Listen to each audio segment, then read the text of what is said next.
Senator Collins, thanks for coming in. It's a great pleasure, thank you. This ship that was involved in the incident off Western Australia this week... Yeah, the one the front fell off?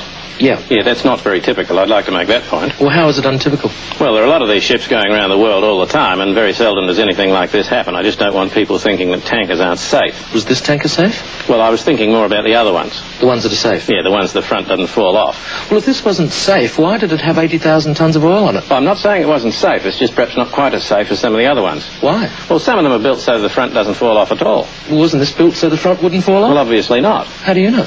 Well, because the front fell off and 20,000 tonnes of crude oil spilled into the sea caught fire. It's a bit of a giveaway. I'd just like to make the point that that is not normal. Well, what sort of standards are these oil tankers built to? Oh, very rigorous maritime engineering standards. What sort of thing? Well, the front's not supposed to fall off for a start. And what other things? Well, there are regulations governing the materials that they can be made of. What materials? Well, cardboard's out.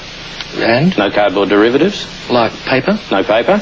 No string, no sellotape. Rubber? No, rubber's out. They've got to have a steering wheel. There's a minimum crew requirement. What's the minimum crew? Oh, one, I suppose. So the allegations that they're just designed to carry as much oil as possible, all the consequences, I mean, that's ludicrous. Absolutely ludicrous. These are very, very strong vessels. So what happened in this case? Well, the front fell off in this case, by all means, but it's very unusual. But Senator Collins, why did the front fall off? Well, a wave hit it. A wave hit it? A wave hit the ship.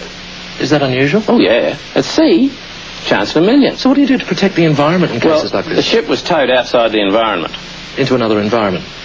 No, it's been towed beyond the environment. It's not in the environment. No, but from one environment to another environment. No, it's beyond the environment. It's not in an environment. It has been towed beyond the environment. Well, what's out there? Nothing's out there. Well, there must be something out there. There is nothing out there. All there is sea and birds and fish. And? And 20,000 tonnes of crude oil. And what else? And a fire.